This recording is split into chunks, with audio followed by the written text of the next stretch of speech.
স্বাগত ডিবিসি সংবাদে। আপনাদের সাথে আছি আমি সুনন্দা রায় চৌধুরী। এবার জানাবো খবরের বিস্তারিত। জুলাই গণহত্যা মামলায় সাবেক প্রধানমন্ত্রী শেখ হাসিনার বিরুদ্ধে 20 এপ্রিল তদন্ত প্রতিবেদন দাখিলের নির্দেশ দিয়েছে আন্তর্জাতিক অপরাধ ট্রাইব্যুনাল। এদিকে মানবতাবিরোধী অপরাধ ও গণহত্যার মামলায় সাবেক মন্ত্রী, প্রতিমন্ত্রী, উপদেষ্টা, আমলা ও এক বিচারপতি সহ 16 জনকে ট্রাইব্যুনালে হাজির করা হয়েছে।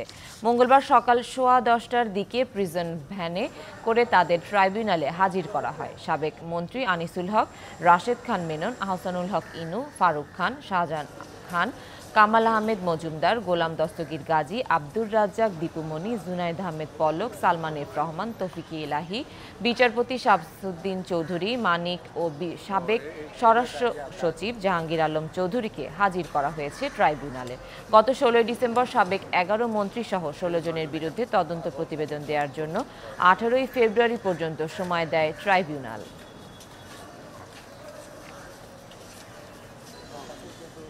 এ বিষয়ে আরো বিস্তারিত জানাতে আন্তর্জাতিক অপরাধ ট্রাইব্যুনাল থেকে আমাদের সাথে যুক্ত হচ্ছেন সহকর্মী হাসিব পান্থ। হাসিব, জুলাই গণহত্যা মামলা নিয়ে সবশেষ কি তথ্য আছে আপনার কাছে, বিস্তারিত জানাবেন। ধন্যবাদ সুনন্দা। যেমনটি বলছিলেন, আমি এই মুহূর্তে অবস্থান করছি আন্তর্জাতিক অপরাধ ট্রাইব্যুনাল হাইকোর্টে। সেখানে কিন্তু আপনাদেরকে জানিয়ে দিই, সকাল 10টার দিকে কিন্তু সাবেক স্বৈরাচার সরকারের 11 জন মন্ত্রী, একজন প্রতিমন্ত্রী এবং প্রধানমন্ত্রীর 2 জন উপদেষ্টা এবং সচিব সহ আজকে এইখানে আনা হয়েছে। এবং সেখানে কিন্তু আসলে 12টা থেকে কিন্তু আমরা জানতে পেরেছিলাম যে আসলে তাদের শুনানি 10টা থেকে কিন্তু তাদের শুনানি চলছে। এবং সর্বশেষ কিন্তু আমরা আপনাদেরকে জানিয়ে দিয়েছি এমনটি যে আসলে আগামী 20 এপ্রিলের মধ্যে জুলাই গণহত্যা মামলার যে টি রয়েছে সেই হিসেবে কিন্তু আন্তর্জাতিক অপরাধ ট্রাইব্যুনালে শেখ হাসিনার তদন্ত প্রতিবেদনের একটি দাখিলের নির্দেশ দেওয়া হয়েছে। এছাড়াও কিন্তু আসলে জানিয়ে দিই যে এখানে আজ সকাল থেকে কিন্তু সাবেক সরকারের যে সকল মন্ত্রী, প্রতিমন্ত্রী ছিলেন তাদেরকে আনা হয়েছে কাশিমপুর এবং কেরানীগঞ্জ কারাগার থেকে। এছাড়াও নারায়ণগঞ্জ থেকে একজনকে আনা হয়েছে।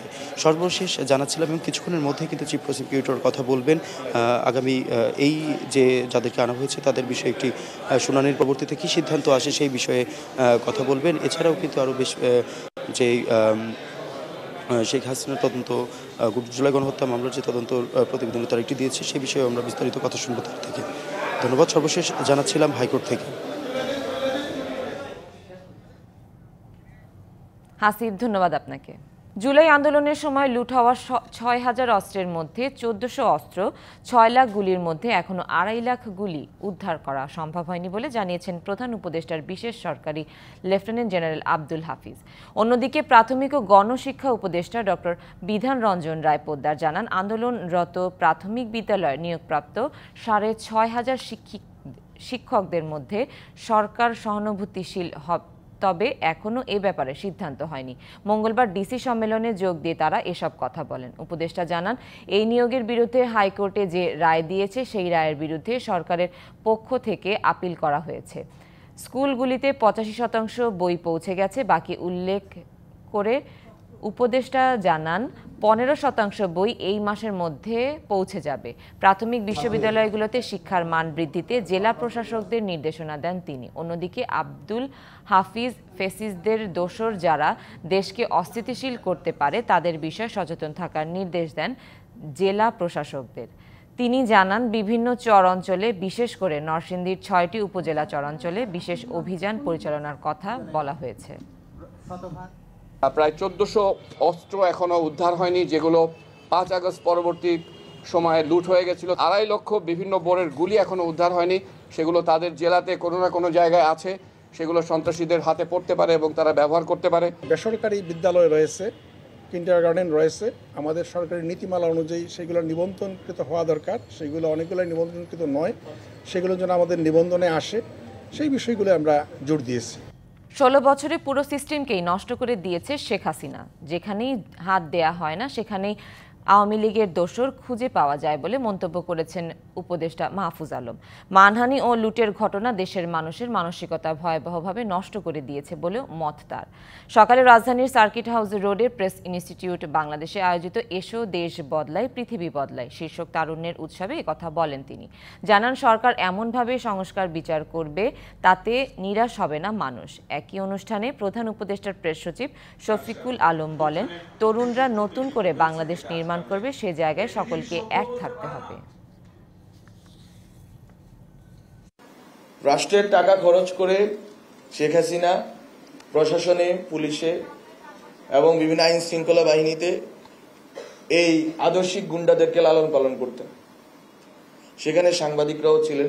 যখনই মানুষের উপর নিপীড়ন চলেছে, হত্যাযজ্ঞ চলেছে, মৌলবাদ বিরোধী, সাম্প্রদায়িকতা বিরোধী, জঙ্গি বিরোধী এসব অনেক তকমা লাগিয়ে সাধারণ মানুষের হত্যার ক্ষেত্রগুলোকে ন্যায্যতা দিয়েছে।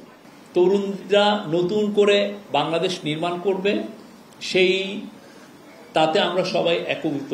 সামনে যাতে এই আপনাদের যে পার্টিসিপেশন পুরোটা থাকে সেটা আমরা চাই। তিস্তা পানি বন্টন চুক্তি ও মহাপরিকল্পনা বাস্তবায়নের দাবিতে দ্বিতীয় দিনের মতো কর্মসূচি পালন করছেন নদী অববাহিকার হাজার হাজার মানুষ। এ সম্পর্কে বিস্তারিত জানাতে রংপুর থেকে সরাসরি যুক্ত হচ্ছেন সহকর্মী মাজেদ মাসুদ। মাজেদ, তিস্তা পাড়ের অবস্থান কর্মসূচি নিয়ে বিস্তারিত জানাবেন। সুনন্দা, আপনি সংবাদে যেমনটি পড়ছিলেন যে এরই মধ্যে কিন্তু সকাল 10টার পরেই তিস্তার যে কাউনিয়া পয়েন্ট আছে সেখান থেকে একটি পদযাত্রা কর্মসূচি, সেটি প্রায় 10 কিলোমিটার অতিবাহিত করে তিস্তা বাজার পেরিয়ে সামনে গিয়েছিল এবং পদযাত্রা কর্মসূচিটি এখন রেল সেতু সংলগ্ন অনুষ্ঠান স্থলে ফিরছে। এবং আজকে সকালেই কিন্তু প্রথমেই পদযাত্রা কর্মসূচির মধ্য দিয়ে দিনের সূচনা হয়েছে। এরপরে আরও নানা আনুষ্ঠানিকতা রয়েছে, যদিও বিকেল 5টায় বিএনপির ভারপ্রাপ্ত চেয়ারম্যান তারেক রহমান যুক্ত হবেন। আমরা একটু কথা বলতে চাই এই তিস্তা নদী রক্ষা আন্দোলনের প্রধান সমন্বয়কারী এবং বিএনপি কেন্দ্রীয় কমিটির সাংগঠনিক সম্পাদক আসাদুল হাবিব দুলুর সাথে। একটু জানতে চাই, পদযাত্রা কর্মসূচি চলছে, গতকাল থেকেই নানা কর্মসূচি পালন করেছেন, মানুষের উচ্ছ্বাস এবং সাড়া কতটা দেখলেন?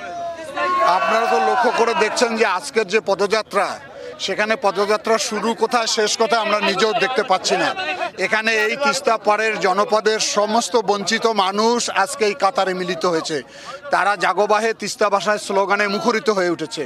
সব পেশার, সব গোষ্ঠীর, সব জাতির মানুষ এখানে এক কাতারে মিলিত হয়েছে। আমরা আশাবাদী আমাদের বন্ধু রাষ্ট্র ভারত আমাদের পানির যে ন্যায্য হিস্সা সেটা দাবি মেনে নেবেন এবং বন্ধুত্ব রক্ষা করতে গেলে জনগণের সঙ্গে বন্ধুত্ব করতে হবে। আন্তর্জাতিক যে নদীর আইন রয়েছে, আমাদের যতটুকু হিস্সা ততটুকু ওনারা পানি দিবেন। পাশাপাশি তিস্তা মহাপরিকল্পনা বাস্তবায়নের মাধ্যমে এই বঞ্চিত গৃহহারা মানুষগুলোর পুনর্বাসনের ব্যবস্থা করা হোক।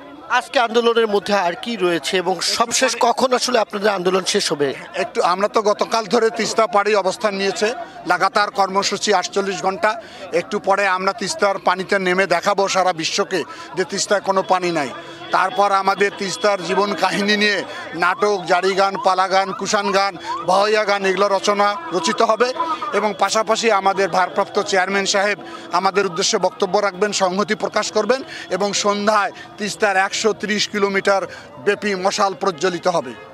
অনেক ধন্যবাদ সুনন্দা। আমরা বিস্তারিত শুনলাম আন্দোলনের যিনি প্রধান সমন্বয়কারী তিনি কিন্তু বলছিলেন যে সারা বিশ্বকে দেখিয়ে দেওয়ার জন্য কিন্তু এরই মধ্যে তিস্তার যে পানিতে নেমে প্ল্যাকার্ড প্রদর্শন করা হবে এবং বিশ্ববাসীকে এই তিস্তা পাড়ের মানুষের দীর্ঘ সময়ের দুঃখ দুর্দশা, যাতনার কথা এবং তাদের দাবির কথাটি তুলে ধরে ভারতের কাছ থেকে তাদের পানির ন্যায্য হিস্সা সেটি আদায়ের জন্য তারা সোচ্চার হয়ে থাকবেন। তো সুনন্দা, আসলে এই গণপদযাত্রা কর্মসূচি সেটি চলছে, আন্দোলনের স্থলে গিয়ে শেষ হবে। আপাতত এতটুকুই ছিল আমার কাছে খবর।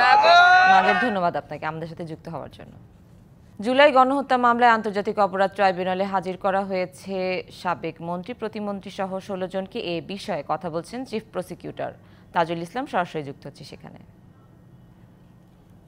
যে এই তদন্ত কাজ অলমোস্ট শেষের দিকে আছে, শেষের দিকে আসার পরে জাতিসংঘের যে রিপোর্টটা প্রকাশিত হয়েছে, জাতিসংঘ গত জুলাই আগস্টে বাংলাদেশে সংগঠিত যে মানবতা বিরোধী অপরাধ সেটার ব্যাপারে বিস্তারিত তদন্তপূর্বক তারা একটা রিপোর্ট প্রকাশ করেছেন, যেটা গোটা দুনিয়ার মানুষ এটা জানেন, যেটা অনলাইনে অ্যাভেলেবল আছে।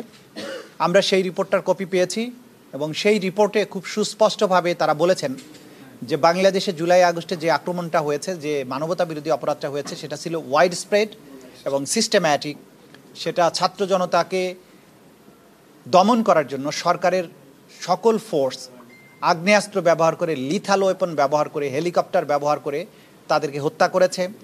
সেখানে জেন্ডার বেসড ভায়োলেশন হয়েছে, স্পেসিফিক্যালি শিশুদেরকে টার্গেট করে গুলি করে হত্যা করা হয়েছে, নারীদেরকে টার্গেট করা হয়েছে। এবং এই আন্দোলন দমনের সময়ে সরকারের যে নিষ্ঠুরতা ছিল সেটা ছিল পূর্ব পরিকল্পিত, সেটা ধাপে ধাপে বেড়েছে এবং সারা বাংলাদেশ জুড়ে একযোগে হয়েছে। এইটার প্রধান নির্দেশদাতা হিসেবে জাতিসংঘ শেখ হাসিনাকে চিহ্নিত করেছেন। তার সাথে তদানীন্তন স্বরাষ্ট্রমন্ত্রী আসাদুজ্জামান কামাল, আওয়ামী লীগের সাধারণ সম্পাদক, তাদের নির্দেশের কথা বলা হয়েছে, তাদের অর্ডারের কথা বলা হয়েছে এবং ছাত্রলীগ, যুবলীগ, আওয়ামী লীগের বাকিরা পুলিশ এবং অন্যান্য বাহিনীর সাথে অক্সিলিয়ারি ফোর্স হিসাবে এই হত্যাকাণ্ড এবং মানবতা বিরোধী অপরাধ সংগঠন করেছে। সংবাদ এই ছিল এখনকার মতো। ডিবিসি নিউজের সংবাদগুলো পড়তে ভিজিট করুন dbcnews.tv আর ভিজিট করুন ডিবিসি নিউজের ফেসবুক পেজ এবং ইউটিউব চ্যানেল। সাথেই থাকুন।